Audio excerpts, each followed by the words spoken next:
আমার সজীব কিন্তু টুকিটাকি নাস্তা তৈরি করতে পারে। হ্যালো ভিউয়ার্স, আসসালামু আলাইকুম, কেমন আছেন সবাই? কাছে দূরে যে যেখানে বসে আমার ভিডিওটি দেখছেন, আশা করি সকলে অনেক অনেক ভালো আছে। তো আর শুধু কথাই নয়, কাজেই দেখাবো। সজীবের আজকের একটি রেসিপি আপনাদের সাথে শেয়ার করতে যাচ্ছি। তো সজীব কিন্তু টুকিটাকি বললাম না, নাস্তা তৈরি করতে পারে। তো আজকে খুব মন চেয়েছে, এটা প্রায় রাত 10টার পরে হবে, হয়তো 10টার পরে ওর খুব ফ্রেঞ্চ ফ্রাই খেতে মন চেয়েছে। তো যেই কথা সেই কাজ। আর দুঃখের বিষয়, আজকে আমাদের গ্যাসটাও শেষ হয়ে গেছে, তো এখন চুলা ধরিয়েছে। তো নিজে নিজেই কিন্তু সব কিছু করছে। তো আলু কাটা থেকে শুরু করে তারপরে আলুটা কিন্তু সেদ্ধ করে নিল, সব কিছু কিন্তু নিজের হাতেই করছে। আর আমি কিন্তু বসে বসে ওর কাজগুলো দেখছিলাম আর ভিডিও করছিলাম। আর এখানে আলুটা সেদ্ধ করে তারপরে কড়াইতে কিন্তু তেল বসিয়েছে ফ্রাই করার জন্য। আর এখানে আলুটা একটু ঠান্ডা করে নিয়েছে। তো খুব বেশি সময় কিন্তু দেয়নি ঠান্ডা হতে, পানিটা শুকাতে টাইম নেয়নি কিন্তু। তো একে একে কিন্তু হলুদ, লবণ, তারপরে এই যে শুকনো মরিচ সব কিছু একে একে দিয়ে দিচ্ছিল, মানে হাতের কাছে যা যা ছিল একটু। তারপরে এখানে দিচ্ছে কর্নফ্লাওয়ার। তো এখানে সব কিছু কিন্তু সুন্দর করে মাখিয়ে নিচ্ছে।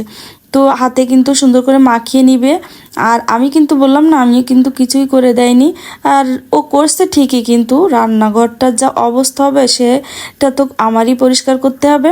তো যাই হোক, বাচ্চাদের কিন্তু মানে সকল মাদের উদ্দেশ্য করে একটা কথাই বলবো, সকল ছেলে মেয়েদের না, শুধু ছেলেদের ক্ষেত্রেও আমি বলছি, সবারই কিন্তু কম বেশি রান্নাবান্না শেখানো, নিজের কাজ শেখানো উচিত।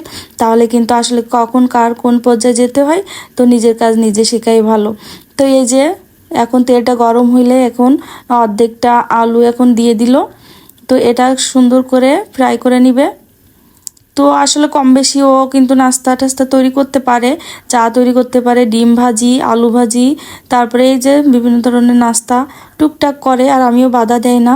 তো এগুলো শেখা কিন্তু ভালো, ছেলে মেয়ে বলে কথা নয়, সবারই কিন্তু এটা শেখা মানে ভালো।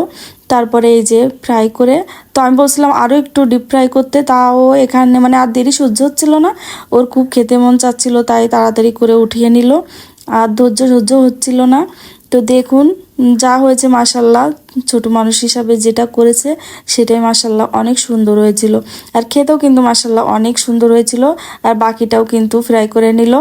এই যে দেখুন কালারটা।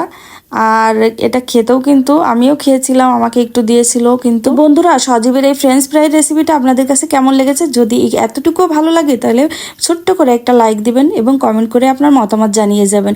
আর ফলো দিয়ে আমার পাশেই থাকবেন। আর ইউটিউব চ্যানেল থেকে দেখলে সাবস্ক্রাইব করতে ভুলবেন না। তো এই যে সজীব কিন্তু এখন খুব মজা করেই খাচ্ছে। তো মাশাল্লাহ মাশাল্লাহ, কি আরও একবার বলবো, মাশাল্লাহ অনেক সুন্দর হয়েছিল। আর ছেলের হাতের খাবার তো আসলেই মাশাল্লাহ অনেক সুন্দরই হবে।